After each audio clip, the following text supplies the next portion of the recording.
नमस्कार दोस्तों, pro people news में मैं आपका स्वागत करता हूं। दर्द निवारक दवाओं यानी पेन किलर का इस्तेमाल लगभग हम सभी किसी न किसी रूप में करते हैं। इन दवाओं से हमें दर्द में राहत मिलती है, लेकिन इन दवाओं के साइड इफ़ेक्ट भी होते हैं।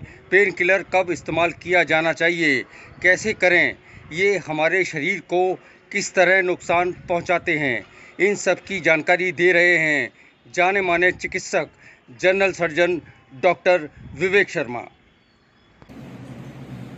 आज मैं आपको पेन किलर कब इस्तेमाल करें, कैसे इस्तेमाल करें और पेन किलर कितने प्रकार के होते हैं और उनके क्या साइड इफ़ेक्ट होते हैं और ज़्यादा इस्तेमाल करने से या गलत तरीके से इस्तेमाल करने से शरीर पर क्या प्रभाव पड़ता है, इसके बारे में जानकारी दूंगा। तो पेन किलर का उपयोग अक्सर हम इस्तेमाल करते हैं जब या तो कहीं शरीर में सूजन हो, चोट की वजह से सूजन हो या किसी अन्य कारणों से सूजन हो या बुखार हो या किसी प्रकार का शारीरिक दर्द हो, तो इन सब स्थिति में हम पेन किलर का इस्तेमाल करते हैं। अगर दर्द है और सूजन नहीं है तो पेन किलर का इस्तेमाल न करें तो ज़्यादा बेहतर है, क्योंकि पेन तो एक दिमाग से उत्पन्न होने वाली संवेदना है, जिसको कि अलग अलग लोग अलग अलग प्रकार से महसूस करते हैं। कुछ लोगों को थोड़ा सा छूने पर ही दर्द होता है, कुछ लोगों को जोर से दबाने पर भी दर्द नहीं होता।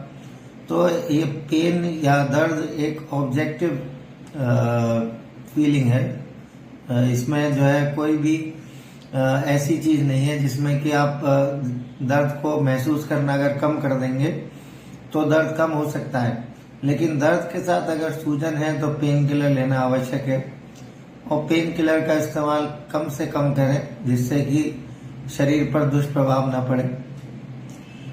बुखार के समय अगर बुखार 100 से ऊपर है, 100 डिग्री फ़ारेनहाइट से ऊपर है, तो आपको एंटीपायरेटिक या बुखार कम करने की दर्द को भी कम करती है वो दवा, तो वो दवा लेनी चाहिए। अगर 100 से कम बुखार है तो दवा की आवश्यकता नहीं है।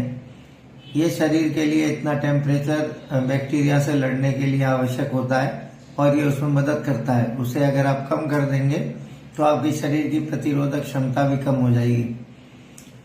पेन किलर के कई कैटेगरीज होती हैं। एक होती है जो मॉर्फिन के डेरिवेटिव्स होते हैं, मॉर्फिन से उत्पन्न होने वाले होते हैं, जैसे कि आमतौर पर आपने सुना होगा कॉन्ट्रामोल, ट्रेमाडोल या फोर्टविन, फिनार्गन, ये फोर्टविन है। ये सारे जो प्रोडक्ट्स हैं ये मॉर्फिन के डेरिवेटिव्स होते हैं। आजकल नया एक प्रोडक्ट भी आ गया है, टेपेंटाडोल करके आया है, तो ये भी मॉर्फिन के डेरिवेटिव्स हैं। ये मॉर्फिन के डेरिवेटिव्स आमतौर पर गुर्दों को नुकसान नहीं पहुंचाते और जो आपके आमाशय या आपकी आंतें या आपकी जो है एलिमेंट्री कैनाल है उसको जो है नुकसान नहीं पहुंचाते हैं। लेकिन ये कुछ लोगों में सूट नहीं करते हैं, उनको माफिक नहीं आते हैं, क्योंकि इनसे थोड़ा नशा होता है और अगर ज़्यादा इस्तेमाल इनको किया जाए तो इनकी आदत पड़ सकती है। इसलिए मॉर्फिन और मॉर्फिन के डेरिवेटिव्स वाले जो पेन किलर हैं उनको सावधानी से इस्तेमाल करना चाहिए। जितनी ज़रूरत हो उतना इस्तेमाल करें, ज़्यादा डोज में इस्तेमाल न करें, क्योंकि इनकी आदत बन सकती है। दूसरे होते हैं जो NSAIDs कहते हैं, जिनको non steroidal anti inflammatory drugs. इसके अंदर कॉमन पेन किलर्स आते हैं जैसे निमोसिलाइड, डाइक्लोफेनेक, आपके जो मेफेनेमिक एसिड और कई और तरह के इसमें दवाइयाँ आती हैं। ये जो है आमतौर पर यूज़ होने वाले पेन किलर्स हैं। पैरासीटामोल भी इसी ग्रुप में आती है। तो इनका प्रभाव ये होता है कि ये लिवर को नुकसान पहुंचाते हैं। ज़्यादा इस्तेमाल करने पर ये पेट में अल्सर पैदा कर सकते हैं। इनको कभी भी खाली पेट नहीं लेना चाहिए। खाली पेट लेने पर ये आमाशय में अल्सर कर सकते हैं, आंतों में अल्सर कर सकते हैं और गुर्दों को नुकसान पहुंचा सकते हैं। तो इनका इस्तेमाल आमतौर पर सूजन को कम करने के लिए किया जाता है। तो जितना डॉक्टर प्रिस्क्राइब करे उतना ही इनको लें, उससे ज़्यादा लेने की आवश्यकता नहीं है। ज़्यादा लंबे समय तक इनका इस्तेमाल नहीं करना चाहिए। तीसरी कैटेगरी होती है स्टीरॉइड्स। स्टीरॉइड्स सबसे अच्छे पेन किलर होते हैं, लेकिन स्टीरॉइड्स के बहुत ज़्यादा दुष्प्रभाव होता है शरीर पर, इसलिए इसका कम से कम इस्तेमाल करना चाहिए। इसको ना एकदम शुरू करना चाहिए ना एकदम बंद करना चाहिए। जब भी इसको शुरू करें तो इसको धीरे धीरे करके बंद करें। जैसे अगर आप सुबह शाम ले रहे हैं तो आधी गोली सुबह शाम कर दीजिए, उसके बाद आधी गोली दिन में एक बार कर दीजिए, फिर बंद करिए। क्योंकि जो स्टीरॉयडल जो पेन किलर्स होते हैं ये सूजन कम करने में काफ़ी मदद करते हैं। स्टीरॉयड से कई बार जोड़ों का मूवमेंट वापस आ जाता है, फाइब्रोसिस नहीं होती है। कई बार जान बचाने के लिए भी स्टीरॉयड्स काफ़ी फायदेमंद होते हैं, लेकिन इनका इस्तेमाल सही हाथों में होना चाहिए। ज़्यादा स्टीरॉयड के इस्तेमाल होने से मोटापा बढ़ता है, हड्डियां कमज़ोर होती हैं, हड्डियों में से कैल्शियम कम हो जाता है, जो शरीर में बीमारी है वो अंदर ही अंदर बढ़ती रहती है और उसका प्रभाव बाहर नहीं दिखाई देता। ज़्यादातर जो पुड़िया वाले डॉक्टर होते हैं वो स्टीरॉइड्स का इस्तेमाल करते हैं, जिससे मरीज को एकदम फ़ायदा होता है, लेकिन इससे बीमारी ख़त्म नहीं होती है, बीमारी अंदर ही अंदर बढ़ती रहती है।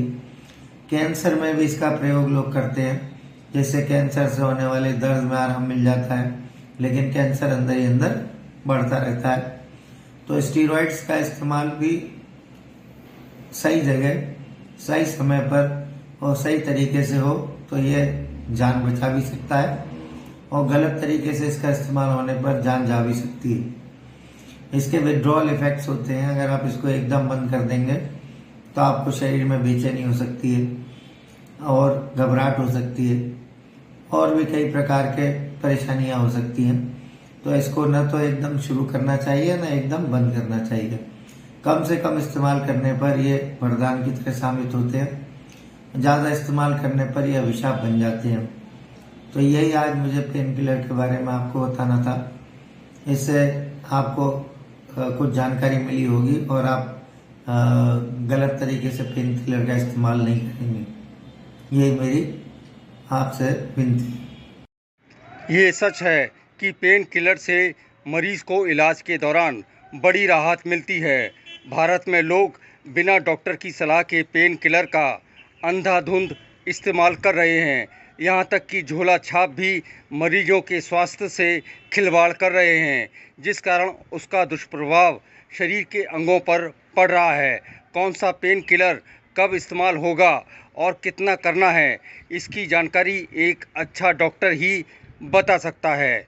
इसलिए पेन किलर के इस्तेमाल से पूर्व खुद डॉक्टर बनने की कोशिश कतई न करें। अगली बार फिर आएंगे किसी नई जानकारी के साथ।